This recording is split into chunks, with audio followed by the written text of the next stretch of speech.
안녕하세요. 닉스TV의 닉입니다. 오늘 이렇게 퇴근하고 왔는데요. 지금 시간이 많이 늦었는데 오늘은 어떻게 해서 제가 두바이로 취업을 하게 되었는지 간단하게 설명을 드리고 싶네요. 간단하게 저의 어떤 과거를 얘기하자면은 저는 한국에서 4년제 공대를 나왔고요. 전공은 화학공학을 전공했습니다. 화학공학을 전공했고 군대 갔다 오고 어학연수 뭐 갔다 온 거 없고요.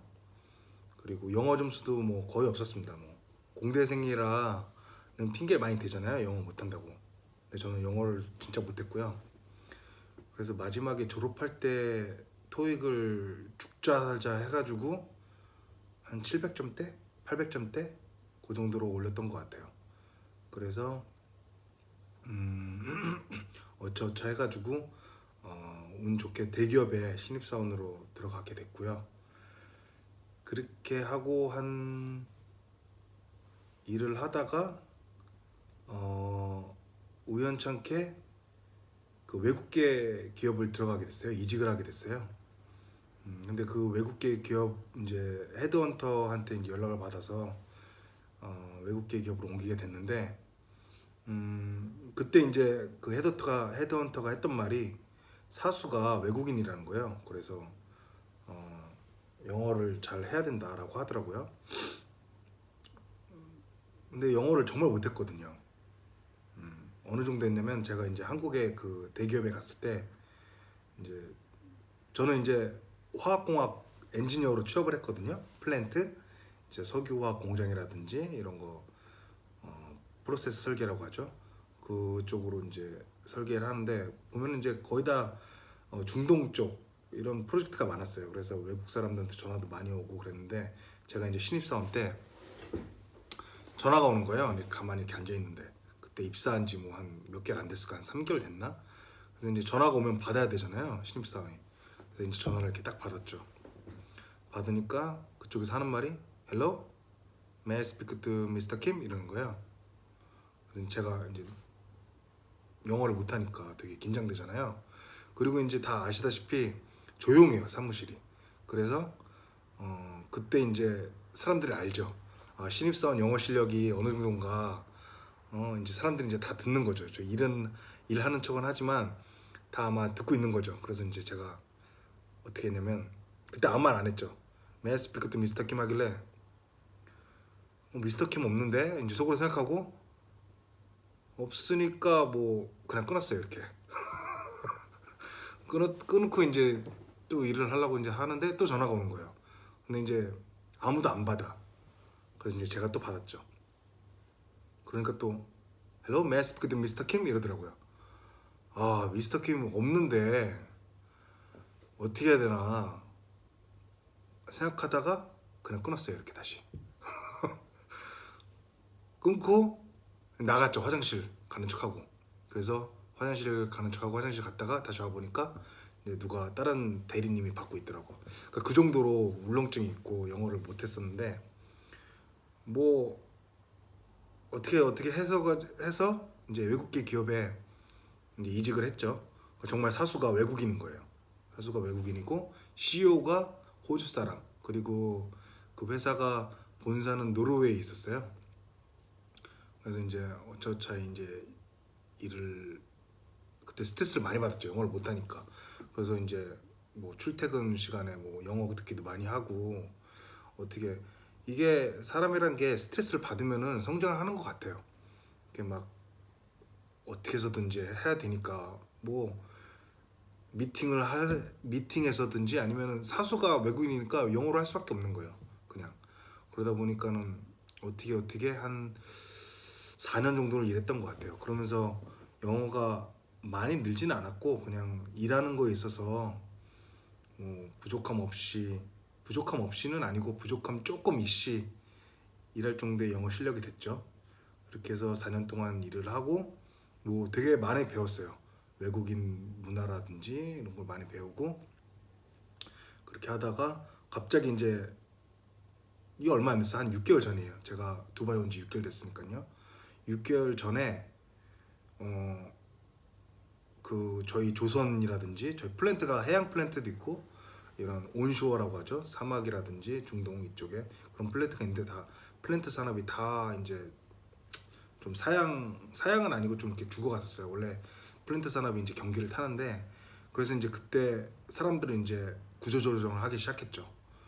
구조조정을 하기 시작해서 이제 저도 뭐 이 사람이 뛰어나건 안 뛰어나건 간에 구조 뭐 프로젝트가 없으니까 돈을 벌 수가 없으니까 회사가 그래서 이제 사람을 구조조정을 하는데 저한테 이제 오퍼를 했어요. 그 매니저가 그 저희 회사가 브랜치 오피스가 호주에 하나, 말레이시아에 하나, 그리고 호주, 말레이시아, 두바이 이렇게 있었거든요. 아마 더 있는데 파리에도 있고 있었는데 뭐 여러 군 나라에 있어요. 근데 제가 그때 받았던 오퍼가 호주에 갈래 아니면 두바이에 한번 가볼래 이렇게 하더라고. 왜냐면 오피스가 여러 나라에 있으니까 이제 잘라기는 그러니까 이제 보내는 형식으로 이렇게 기회를 줬어요. 그래서 호주는 서비스 엔지니어직인데 장점은 뭐냐? 너가 한국에서 생활할 수 있는 머무는데 이제 전화를 하죠. 뭐 아프리카에서 뭔가 고장 났다. 예를 들어 펌프가 고장 났다. 그럼 이제 그거를 이제 뭐 해결을 하러 가는 거죠. 이제 전화 받으면 이제 아프리카로 가고 또 한국에서 머물다가 또 전 세계 뭐 호주에서 전화가 온다. 뭐 공장에서 기름 생산해야 되는데 뭐 차질이 생겼다. 그러면 이제 제가 가서 해결하러 그런 직종이 있는데 장점은 네가 서울에서 지낼 수 있는 대신에 좀 여기저기 비즈니스 트립이 많을 거다라고 하더라고요.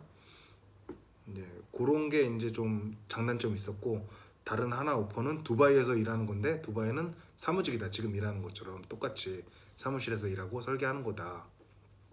대신에 그때는 이제 그치만 거기서 이제 너를 받아줄지 안 받아줄지는 너한테 달렸다. 너가 이제 한 달 정도를 거기서 일을 도와주면서 거기서 마음에 들어 하면은 채용이 되는 거고 아니면 어쩔 수 없는 것 같다. 이렇게 이제 오퍼를 해가지고 두바이를 이제 선택을 하게 됐어요. 그러면 내가 한번 두바이 가서 일을 도와주고 뭐 거기서 나를 마음에 들어 하면은 거기서 일을 하도록 하겠다 해가지고 어차저차 해서 두바이 도와주고 두바이에 와서 한 잠깐 도와준 것 같아요.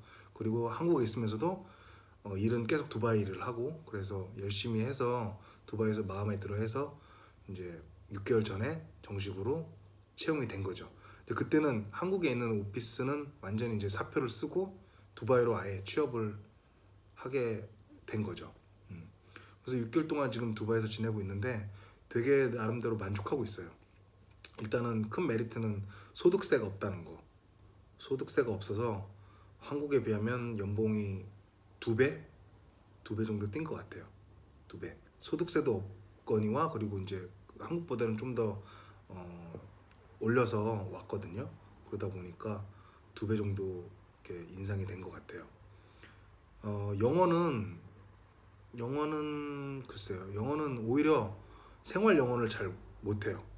제가 지금 미국인이랑 살고 있는데 어떤 이런 막 생활 영어는 잘 못하는데 이제 회사에 가서는 영어가 이제 거기서 거기니까 수동태, 능동태 거기서 단어만 뭐 바꿔주면 되니까 제가 쓰는 단어가 뭐 펌프, 파이프, 뭐 밸브 뭐 이런 것만 이렇게 수동태, 능동태 바꿔서만 사용하니까 뭐 전혀 불편한 것은 못 느끼고 있어요. 그렇다고 제가 영어를 잘한다는 건 아니에요. 정말 기초적인 수준보다는 살짝 높은 수준. 그래서 만약에 어떤 중동 쪽에 취업을 고려하고 계신 분이 있다면은 너무 만약에 영어가 좀 안 된다 싶으면 너무 걱정하지 말고 부딪혀 봤으면 좋겠다라고 생각해서 잠자기 전에 영상을 올려봅니다. 그리고 조언을 드리자면은 중동에 왜 메리트가 있냐면은 일거리가 뭐 지금도 힘든 수준인데 항상 일거리가 있어요. 왜냐면 아부다비라든지 두바이 항상 이제 기름이 나는 그 중동 지역에 있다 보니까 엔지니어는 항상 많이 뽑는 것 같아요. 제가 한국에 있을 때보다 뭐 한국에서는 거의 다 대기업만 가려고 하잖아요. 근데 이제 여기서는 뭐 거의 다가 이름 있는 기업들이고 세계적으로. 그래서 오히려 중동에 일자리가 좀 많은 것 같아요. 체감상으로 저는 요즘도 이제 막 이제 서치를 하고 있거든요. 중동 쪽에. 그러면 일자리가 많이 있어요. 많이 있는데 이제 중요한 거는 이제 자기가 지금 받고 있는 월급이랑 샐러리랑 그쪽이랑 이제 비교해서 해야 되겠지만 일단은 그냥 서치를 했을 때 나오는 잡만 보면은 메케니컬 엔지니어, 뭐 기계공학, 뭐 화학공학, 전기공학 이런 공대이신 분들은 한번 좀 도전해 보는 게 좋지 않을까. 괜찮은 것 같습니다. 뭐 연봉도 괜찮은 것 같고요.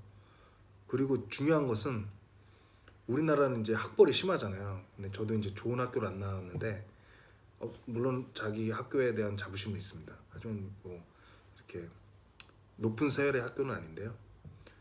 어쨌든 중동에 이제 CV라고 하죠. 레주메 이력서를 쓸 때 한국 대학교를 쓰잖아요. 그럼 거기서는 뭐 이 학교가 진짜 좋은 학교인지 그걸 잘 몰라요. 모르니까 일단 실력으로 보겠었다는 거죠. 그래서 이제 자기가 좀 뭐 중소기업에 취업을 했던 뭐 대기업을 했던 어느 정도 이런 일을 좀 배운 다음에 외국에다가 중동에다가 이력서를 내보면은 아마 취업이 잘 되지 않을까. 잘은 아니더라도 뭐 그렇게 어렵진 않을 것 같습니다. 제가 다음 비디오에 어떻게 취업하게 됐는지 좀 디테일하게 설명하는 비디오를 찍을 수 있으면 찍도록 할게요. 왜냐면 지금 구독자가 별로 없기 때문에 누가 볼지 모르겠어요. 하지만 좀 구독자가 좀 늘고 또 요구하는 사항이 있으면은 제가 뭐 자세하게 설명을 드리도록 노력을 한번 해보겠습니다. 네. 마지막으로 하고 싶은 말은 제가 지금 있는 회사에는 한국인이 저 한 사람이에요. 저 하나예요. 그리고 외국인이 다고 인도인 그리고 인도인이 많아요. 인도인 그리고 영국인 그리고 프랑스 사람. 저도 학교 다닐 때까지만 해도 영어를 굉장히 못했기 때문에 제가 이런 정말 외국인 사이에 껴가지고 한국 사람 한 명도 없는 곳에 껴가지고 일하게 될 줄이라고는 정말 상상도 못했고요. 지금도 이제 영어 공부를 해야 되는데 오히려 한국에 있을 때보다 이 외국 사람들에 쌓여 있으니까 더 공부를 안 하는 것 같아요. 어쨌든 이런 스피킹은 많이 하니까 좀 많이 되는데 이런 어휘 공부라든지 꾸준히 해야 되는데 그런 걸 잘 못하는 것 같아요.